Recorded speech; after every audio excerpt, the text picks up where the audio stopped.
ನಮಸ್ತೆ ವೀಕ್ಷಕರೇ, ನಾನಿದ್ದಿನ ಕೇವಲ 4 ಸಾಮಗ್ರಿಗಳಲ್ಲಿ ಒಂದು ವಿಭಿನ್ನವಾದ ಪುಡಿಂಗ್ ಯಾವ ರೀತಿ ಮಾಡೋದು ಅಂತ ತೋರಿಸ್ಕೊಡ್ತಾ ಇದ್ದೀನಿ. ಬೇಯಿಸೋ ಅವಶ್ಯಕತೆನೇ ಇರೋದಿಲ್ಲ. ಕೇಕ್ಗಿನ ತುಂಬಾ ರುಚಿಯಾಗಿರುತ್ತೆ ಮತ್ತು ತುಂಬ ಸುಲಭವಾಗಿ ಮಾಡಬಹುದು. ಹಾಗೆ ಈ ಪುಡಿಂಗ್ನ ತಿರಮಿಸು ಅಂತ ಕೂಡ ಹೇಳ್ತಾರೆ. ಹಾಗೆ ನಿಮಗೆ ಈ ವಿಡಿಯೋ ಇಷ್ಟ ಆದರೆ ಪ್ಲೀಸ್ ವಿಡಿಯೋನ ಲೈಕ್ ಮಾಡಿ ಮತ್ತು ಚಾನಲ್ಗೆ ಸಬ್ಸ್ಕ್ರೈಬ್ ಮಾಡಿ. ಈಗ ಒಂದು ವಿಭಿನ್ನವಾದ ಪುಡಿಂಗ್ ಯಾವ ರೀತಿ ಮಾಡೋದು ಅಂತ ನೋಡ್ಕೊಳ್ಳೋಣ ಬನ್ನಿ. ಮೊದಲು ಒಂದು ಬೌಲ್ಗೆ 1 ಟೀ ಸ್ಪೂನಷ್ಟು ಇನ್ಸ್ಟಂಟ್ ಕಾಫಿ ಪುಡಿ ಹಾಕ್ಕೊಂಡಿದ್ದೀನಿ. ನಂತರ ಅರ್ಧ ಕಪ್ಪಷ್ಟು ಬಿಸಿ ನೀರನ್ನು ಹಾಕ್ಕೊಂಡು ಕಾಫಿ ಪುಡಿನ ಚೆನ್ನಾಗಿ ಮಿಕ್ಸ್ ಮಾಡ್ಕೊಳ್ತಾ ಇದ್ದೀನಿ. ಕಾಫಿ ಪುಡಿ ಕರಗಿದ್ರೆ ಸಾಕಾಗುತ್ತೆ. ನಂತರ ಮತ್ತೊಂದು ಪ್ಲೇಟಲ್ಲಿ ಒಂದು 10 ಬಿಸ್ಕೆಟ್ ತೊಗೊಂಡಿದ್ದೀನಿ. ನಾನಿಲ್ಲಿ ಮಾರಿ ಬಿಸ್ಕೆಟ್ ಉಪಯೋಗಿಸಿದ್ದೀನಿ.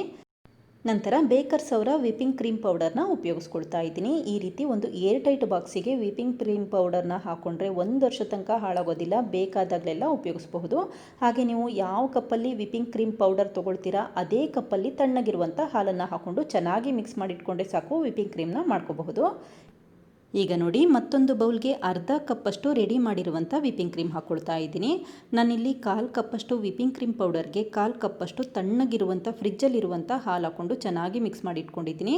ವಿಪಿಂಗ್ ಕ್ರೀಮ್ ರೆಡಿ ಆದ ನಂತರ ಈ ರೀತಿ ಬೌಲ್ಗೆ ಹಾಕ್ಕೊಂಡು ಮತ್ತೆ ವಿಸ್ಕ್ ಮಾಡ್ಕೊಳ್ತಾ ಇದ್ದೀನಿ. ಒಂದು 10 ನಿಮಿಷ ಈ ರೀತಿ ಹ್ಯಾಂಡ್ ವಿಸ್ಕರಲ್ಲಿ ವಿಸ್ಕ್ ಮಾಡಿಕೊಂಡ್ರೆ ಸಾಕು, ಬೇಗ ಗಟ್ಟಿಯಾಗಲಿಕ್ಕೆ ಶುರುವಾಗುತ್ತೆ.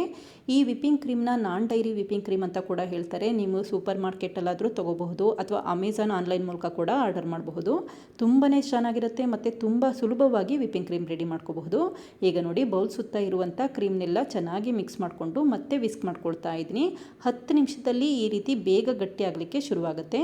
ಈಗ ನೋಡಿ, ಬಣ್ಣ ಕೂಡ ಬದಲಾಗ್ತಾ ಇದೆ ಮತ್ತು ಚೆನ್ನಾಗಿ ಗಟ್ಟಿ ಆಗಲಿಕ್ಕೆ ಶುರುವಾಗ್ತಾ ಇದೆ. ಯಾವಾಗ ಈ ರೀತಿ ಸ್ಟಿಫ್ ಪೀಕ್ ಬಂದಿರುತ್ತೆ ಆವಾಗ ಕ್ರೀಮ್ ರೆಡಿ ಆಗಿದೆ ಅಂತ ಅರ್ಥ. ನೋಡಿ, ಈಗ ಬೌಲ್ನ ಕೂಡ ಉಲ್ಟಾ ಮಾಡಿ ತೋರಿಸ್ತೀನಿ. ಎಷ್ಟು ಗಟ್ಟಿಯಾಗಿ ಬಂದಿದೆ ಅಂತ ಗೊತ್ತಾಗ್ತಾ ಇದೆ. ಅಕಸ್ಮಾತ್ ನೀವು ಕೇಕ್ ಮೇಲೆ ಡೆಕೋರೇಟ್ ಮಾಡಲಿಕ್ಕೆ ಉಪಯೋಗಿಸ್ಕೊಳ್ತೀರಾ ಅಂತ ಅನಿಸಿದ್ರೆ, ಇನ್ನೂ ಗಟ್ಟಿಯಾಗಬೇಕು ಅನಿಸಿದ್ರೆ 1 ಕಪ್ಪಷ್ಟು ವಿಪಿಂಗ್ ಕ್ರೀಮ್ ಪೌಡರ್ಗೆ 3/4 ಕಪ್ಪಷ್ಟು ತಣ್ಣಗಿರುವಂಥ ಫ್ರಿಜ್ಜಲ್ಲಿರುವಂಥ ಹಾಲು ಹಾಕ್ಕೊಂಡು ಚೆನ್ನಾಗಿ ಮಿಕ್ಸ್ ಮಾಡ್ಕೊಳ್ಳಿ. ಆವಾಗ ವಿಪಿಂಗ್ ಕ್ರೀಮ್ ಕೂಡ ತುಂಬ ಗಟ್ಟಿಯಾಗಿರುತ್ತೆ. ಈಗ ನೋಡಿ, ವಿಪಿಂಗ್ ಕ್ರೀಮ್ ರೆಡಿ ಆಗಿದೆ. ಎಷ್ಟು ಗಟ್ಟಿಯಾಗಿದೆ ಅಂತ ಗೊತ್ತಾಗ್ತಾ ಇದೆ. ಹಾಗೆ ಈ ವಿಪಿಂಗ್ ಕ್ರೀಮ್ ಮಾಡಬೇಕಾದ್ರೆ ಸಕ್ಕರೆ ಪುಡಿ ಮತ್ತು ವೆನಿಲಾ ಎಸೆನ್ಸ್ ಏನೂ ಹಾಕಬೇಡಿ. ವಿಪಿಂಗ್ ಕ್ರೀಮ್ ಪೌಡರಲ್ಲೇ ಸಕ್ಕರೆ ಪುಡಿ ಮತ್ತು ವೆನಿಲಾ ಎಸೆನ್ಸ್ ಎಲ್ಲ ಹಾಕಿರ್ತಾರೆ, ಮತ್ತೆ ಏನೂ ಹಾಕುವ ಅವಶ್ಯಕತೆ ಇರೋದಿಲ್ಲ. ಈಗ 1 ಟೇಬಲ್ ಸ್ಪೂನಷ್ಟು ಕಂಡೆನ್ಸ್ ಮಿಲ್ಕ್ ಹಾಕಿ ಚೆನ್ನಾಗಿ ಮಿಕ್ಸ್ ಮಾಡ್ಕೊಳ್ತಾ ಇದ್ದೀನಿ. ಕಂಡೆನ್ಸ್ ಮಿಲ್ಕ್ ಇಲ್ಲಿ ಆಪ್ಷನಲ್, ಮನೆಯಲ್ಲಿ ಇದ್ದರೆ ಉಪಯೋಗಿಸಿ, ಚೆನ್ನಾಗಿ ಅನಿಸುತ್ತೆ. ಇಲ್ಲ ಅಂತಂದರೆ ವಿಪಿಂಗ್ ಕ್ರೀಮ್ನೇ ಸಾಕಾಗುತ್ತೆ. ಈಗ ವಿಪಿಂಗ್ ಕ್ರೀಮ್ ರೆಡಿ ಆಗಿದೆ, ಹಾಗೆ ಎತ್ತಿಟ್ಕೊಂಡಿದ್ದೀನಿ. ನಂತರ ಮಾಡಿಟ್ಟಿರುವಂಥ ಕಾಫಿ ಪುಡಿ ನೀರು ಮತ್ತು ಮಾರಿ ಬಿಸ್ಕೆಟ್ನ ತೆಗೆದಿಟ್ಕೊಂಡಿದ್ದೀನಿ. ನೋಡಿ, ಈ ರೀತಿ ಮಾರಿ ಬಿಸ್ಕೆಟ್ನ ಕಾಫಿ ಪುಡಿ ನೀರಲ್ಲಿ ಚೆನ್ನಾಗಿ ಎಜ್ಜಿ ನಂತರ ಬಾಕ್ಸ್ಕೊಳ್ಳೋಕ್ಕೆ ಜೋಡಿಸ್ಕೊಳ್ತಾ ಇದ್ದೀನಿ. ನಾನಿಲ್ಲಿ ಗಾಜಿನ ಬಾಕ್ಸ್ ಉಪಯೋಗಿಸ್ಕೊಳ್ತಾ ಇದ್ದೀನಿ. ಪ್ಲಾಸ್ಟಿಕ್ ಬಾಕ್ಸ್ ಇದ್ದರೆ ಅದರಲ್ಲೇ ಕೂಡ ಈ ಸ್ವೀಟ್ ಮಾಡಬಹುದು ಅಥವಾ ಸ್ಟೀಲ್ ಬಾಕ್ಸಲ್ಲಿ ಕೂಡ ಮಾಡ್ಕೋಬಹುದು. ಈ ರೀತಿ ಬಿಸ್ಕೆಟ್ಗಳು ಸಾಫ್ಟ್ ಆಗಬೇಕು ಅಲ್ಲಿವರೆಗೂ ಕಾಫಿ ಪುಡಿ ನೀರಿನಲ್ಲಿ ಡಿಪ್ ಮಾಡ್ಕೋಬೇಕಾಗತ್ತೆ. ನಿಮಗೆ ಎಷ್ಟು ಪ್ರಮಾಣದಲ್ಲಿ ಬಿಸ್ಕೆಟ್ ಬೇಕು ಅಷ್ಟು ಪ್ರಮಾಣದಲ್ಲಿ ಉಪಯೋಗಿಸಬಹುದು. ತುಂಬಾ ರುಚಿಯಾಗಿರುತ್ತೆ ಕಾಫಿ ಪುಡಿಯಲ್ಲಿ ಈ ರೀತಿ ಬಿಸ್ಕೆಟ್ಗಳನ್ನ ಡಿಪ್ ಮಾಡೋದ್ರಿಂದ. ಹಾಗೆ ತುಂಬ ಕಾಫಿ ಪುಡಿ ಹಾಕಬೇಡಿ, ಆವಾಗ ಕಹಿ ಬಂದುಬಿಡುತ್ತೆ. ಅರ್ಧ ಕಪ್ಪಷ್ಟು ಬಿಸಿ ನೀರಿಗೆ 1 ಟೀ ಸ್ಪೂನಷ್ಟು ಕಾಫಿ ಪುಡಿ ಹಾಕಿದ್ರೆ ಸಾಕು. ಇನ್ಸ್ಟಂಟ್ ಕಾಫಿ ಪುಡಿ ಇಲ್ಲ ಅಂತ ಅಂದರೆ ಮನೆಯಲ್ಲೇ ಮಾಡಿರುವಂಥ ಕಾಫಿ ಡಿಕಾಕ್ಷನ್ನೇ ಉಪಯೋಗಿಸಬಹುದು. ಡಿಕಾಕ್ಷನ್ ಅಕಸ್ಮಾತ್ ತುಂಬ ಕಹಿ ಇದೆ ಅನಿಸಿದ್ರೆ ಸ್ವಲ್ಪ ಬಿಸಿ ನೀರು ಹಾಕ್ಕೊಂಡು ಚೆನ್ನಾಗಿ ಮಿಕ್ಸ್ ಮಾಡಿಕೊಂಡು ನಂತರ ಈ ರೀತಿ ಬಿಸ್ಕೆಟ್ಗಳನ್ನ ಡಿಪ್ ಮಾಡ್ಕೊಳ್ತಾ ಬನ್ನಿ. ಈಗ ನೋಡಿ, ಎಲ್ಲೂ ಗ್ಯಾಪ್ ಇಲ್ಲದೆ ಇರೋ ರೀತಿ ಬಿಸ್ಕೆಟ್ಗಳನ್ನ ಕಾಫಿ ಪುಡಿ ನೀರಲ್ಲಿ ಡಿಪ್ ಮಾಡಿಕೊಂಡು ನಂತರ ನಿಧಾನಕ್ಕೆ ಜೋಡಿಸಿಟ್ಕೊಳ್ತಾ ಇದ್ದೀನಿ. ನಿಮಗೆ ಎಷ್ಟು ಪ್ರಮಾಣದಲ್ಲಿ ಬಿಸ್ಕೆಟ್ ಬೇಕೋ ಅಷ್ಟು ಪ್ರಮಾಣದಲ್ಲಿ ಉಪಯೋಗಿಸಬಹುದು. ಈ ರೀತಿ ಕಾಫಿ ಪುಡಿ ನೀರಿನಲ್ಲಿ ಬಿಸ್ಕೆಟ್ಗಳನ್ನ ಡಿಪ್ ಮಾಡೋದ್ರಿಂದ ಬಿಸ್ಕೆಟ್ಗಳು ಸಾಫ್ಟ್ ಆಗುತ್ತೆ ಮತ್ತು ತುಂಬಾ ರುಚಿಯಾಗಿರುತ್ತೆ ಅಂತಷ್ಟೇ. ಈಗ ಮಾಡಿಟ್ಟಿರುವಂಥ ವಿಪಿಂಗ್ ಕ್ರೀಮಿಂದ ನೀಟಾಗಿ ಸ್ಪ್ರೆಡ್ ಮಾಡ್ಕೊಳ್ತಾ ಇದ್ದೀನಿ. ವಿಪಿಂಗ್ ಕ್ರೀಮ್ ಸ್ವಲ್ಪ ತೆಳುವಾಗಿದೆ ಅನ್ನಿಸ್ತಾ ಇದೆ. ಕಾರಣ ಇಷ್ಟೇ, ನಾವಿಲ್ಲಿ ವಿಪಿಂಗ್ ಕ್ರೀಮ್ಗೆ ಸ್ವಲ್ಪ ಕಂಡೆನ್ಸ್ ಮಿಲ್ಕ್ ಕೂಡ ಉಪಯೋಗಿಸಿದ್ವಿ, ಅದಕ್ಕೋಸ್ಕರ ಈ ರೀತಿ ಆಗಿದೆ. ಕಂಡೆನ್ಸ್ ಮಿಲ್ಕ್ ಇದ್ದರೆ ಉಪಯೋಗಿಸ್ಕೊಳ್ಳಿ, ತುಂಬ ಚೆನ್ನಾಗಿ ಅನಿಸುತ್ತೆ. ಇಲ್ಲ ಅಂತಂದರೆ ವಿಪಿಂಗ್ ಕ್ರೀಮ್ ಫ್ಲೇವರೇ ತುಂಬಾ ಚೆನ್ನಾಗಿರುತ್ತೆ, ಹಾಗೆ ಕೂಡ ಮಾಡಬಹುದು. ಈಗ ನೋಡಿ, ವಿಪಿಂಗ್ ಕ್ರೀಮಿಂದ ಬಿಸ್ಕೆಟ್ ಮೇಲೆ ಚೆನ್ನಾಗಿ ಕವರ್ ಮಾಡಿಟ್ಕೊಂಡಿದ್ದೀನಿ.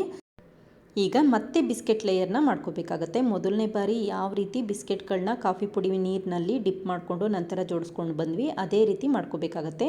ಸಾಮಾನ್ಯವಾಗಿ ತಿರಮಿಸು ಮಾಡಲಿಕ್ಕೆ ಲೇಡಿ ಫಿಂಗರನ್ನು ಬಿಸ್ಕೆಟ್ ಸಿಗುತ್ತೆ, ಅದರಲ್ಲಿ ಮಾಡ್ತಾರೆ. ಅದು ಕೂಡ ಪ್ಲೇನ್ ಬಿಸ್ಕೆಟ್, ಸ್ವಲ್ಪ ದಪ್ಪನಾಗಿ ಉದ್ದವಾಗಿ ಇರುತ್ತೆ ಅಷ್ಟೇ. ನಾನಿಲ್ಲಿ ಮಾರಿ ಬಿಸ್ಕೆಟಲ್ಲಿ ಯಾವ ರೀತಿ ಮಾಡೋದು ಅಂತ ತೋರಿಸ್ಕೊಡ್ತಾ ಇದ್ದೀನಿ. ಬೇಕ್ರಿಯಲ್ಲೆಲ್ಲ ಲೇಡಿ ಫಿಂಗರ್ ಬಿಸ್ಕೆಟ್ ಕೇಳಿದ್ರೆ ಆ ಬಿಸ್ಕೆಟ್ಗಳು ಸಿಗುತ್ತೆ. ಮನೆಯಲ್ಲಿ ಆ ರೀತಿ ಲೇಡಿ ಫಿಂಗರ್ ಬಿಸ್ಕೆಟ್ ಇಲ್ಲ ಅಂತ ಅಂದರೆ ಈ ರೀತಿ ಮಾರಿ ಬಿಸ್ಕೆಟಲ್ಲಿ ಕೂಡ ಮಾಡಬಹುದು, ತುಂಬಾ ಚೆನ್ನಾಗಿ ಬರುತ್ತೆ.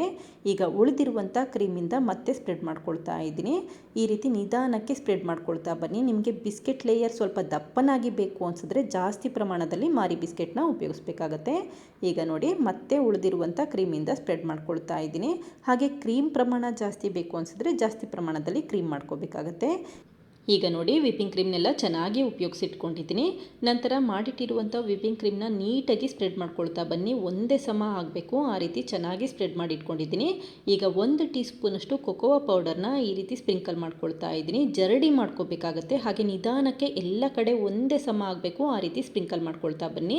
ಜರಡಿ ಮಾಡ್ಕೊಳ್ಳೋದ್ರಿಂದ ಕೊಕೋವಾ ಪೌಡರಲ್ಲಿ ಸಣ್ಣ ಪುಟ್ಟ ಗಂಟುಗಳಿದ್ರೆ ಅದೆಲ್ಲ ಹೋಗುತ್ತೆ ಮತ್ತು ನೀಟಾಗಿ ಸ್ವೀಟ್ ಮೇಲೆ ಕೊಕೋವಾ ಪೌಡರ್ ಹರಡ್ಕೊಳ್ಳುತ್ತೆ ಅಂತಷ್ಟೇ. ಕೊನೆಯದಾಗಿ ಒಂದು ಟಿಶ್ಯೂ ಪೇಪರಿಂದ ಈ ರೀತಿ ಕೊಕೋವಾ ಪೌಡರ್ನೆಲ್ಲ ಒರೆಸಿಟ್ಕೊಳ್ತಾ ಇದ್ದೀನಿ. ಬಾಕ್ಸ್ ಮೇಲೆಲ್ಲ ಕೊಕೋವಾ ಪೌಡರ್ ಆಗಿರುತ್ತಲ್ಲ ಅದನ್ನೆಲ್ಲ ಒರೆಸಿಟ್ಕೊಳ್ತಾ ಇದ್ದೀನಿ. ಈಗ ನೋಡಿ ಎಷ್ಟು ಚೆನ್ನಾಗಿ ಸ್ವೀಟ್ ಬಂದಿದೆ ಅಂತ ಗೊತ್ತಾಗ್ತಾ ಇದೆ. ಈ ರೀತಿ ನೋಡಿ ಲೇಯರ್ಗಳು ಬಂದಿದೆ. ಈಗ ಲಿಡ್ ಕ್ಲೋಸ್ ಮಾಡಿ ಫ್ರಿಜ್ಜಲ್ಲಾದರೆ ಒಂದು ಅರ್ಧ ಗಂಟೆ ಇಡಬೇಕಾಗತ್ತೆ, ಫ್ರೀಝರಲ್ಲಾದರೆ ಒಂದು 15 ನಿಮಿಷ ಇಡಬೇಕು.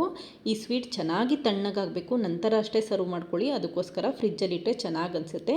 ಫ್ರೀಝರಲ್ಲಾದರೆ ಒಂದು 15 ನಿಮಿಷ ಇಟ್ಟರೆ ಸಾಕು. ತಣ್ಣಗಾದಷ್ಟು ಸ್ವೀಟ್ ತುಂಬಾ ರುಚಿಯಾಗಿರುತ್ತೆ. ನೋಡಿ ಈಗ ಸ್ವೀಟ್ನ ತೆಗೆದು ತೋರಿಸ್ತಾ ಇದ್ದೀನಿ. ಎಷ್ಟು ಚೆನ್ನಾಗಿ ಲೇಯರ್ ಬಂದಿದೆ ನೋಡಿ. ಬಿಸ್ಕೆಟ್ ಎಲ್ಲ ತುಂಬ ಸಾಫ್ಟ್ ಆಗಿದೆ. ಮತ್ತು ನೋಡಿ ಇಲ್ಲಿ ಯಾವ ರೀತಿ ಕೇಕ್ ರೀತಿ ಬಂದಿದೆ ಅಂತ ಗೊತ್ತಾಗ್ತಾ ಇದೆ. ತುಂಬಾ ರುಚಿಯಾಗಿರುತ್ತೆ. ಬಿಸ್ಕೆಟ್ ಅಂತ ಗೊತ್ತಾಗೋದಿಲ್ಲ, ಅಷ್ಟು ರುಚಿಯಾಗಿರುತ್ತೆ. ಹಾಗೆ ಕ್ರೀಮ್ ಕೂಡ ಅಷ್ಟೇ ತುಂಬಾ ರುಚಿಯಾಗಿರುತ್ತೆ. ಈ ಸ್ವೀಟ್ ಮಾಡಲಿಕ್ಕೆ ಬಿಸ್ಕೆಟ್, ಕಾಫಿ ಪುಡಿ, ಹಾಗೆ ಕ್ರೀಮ್ ಮತ್ತು ಸ್ವಲ್ಪ ಕೊಕೋವಾ ಪೌಡರ್ ಇದ್ದರೆ ಸಾಕು. ತುಂಬ ಸುಲಭವಾಗಿ ಮಾಡಬಹುದು. ಹಾಗೆ ಕೇಕ್ಗಿನ ತುಂಬಾ ರುಚಿಯಾಗಿರುತ್ತೆ. ನೋಡಿದ್ರಲ್ಲ ಫ್ರೆಂಡ್ಸ್, ಎಷ್ಟು ಸುಲಭವಾಗಿ ಒಂದು ಪುಡಿಂಗ್ ಅಥವಾ ತಿರಮಿಸು ಯಾವ ರೀತಿ ಮಾಡಿದೆ ಅಂತ ಗೊತ್ತಾಯ್ತಲ್ವಾ. ನೋಡಿ ಎಷ್ಟೊಂದು ಸಾಫ್ಟ್ ಆಗಿದೆ ಅಂತ ಗೊತ್ತಾಗ್ತಾ ಇದೆ. ಹಾಗೆ ಲೇಯರ್ಗಳು ನೋಡಿ ಎಷ್ಟು ಚೆನ್ನಾಗಿ ಬಂದಿದೆ ಅಂತ ಗೊತ್ತಾಗ್ತಾ ಇದೆ. ನೀವು ಕೂಡ ಒಮ್ಮೆ ಪ್ರಯತ್ನಿಸಿ, ಮಕ್ಕಳಿಗೆ ತುಂಬಾ ಇಷ್ಟ ಆಗುತ್ತೆ. ಹಾಗೆ ಎಲ್ಲರೂ ಇಷ್ಟಪಡ್ತೀರಾ. Thank you. ಲೈಕ್ ಮಾಡಿ ಮತ್ತು ಸಬ್ಸ್ಕ್ರೈಬ್ ಮಾಡಿ.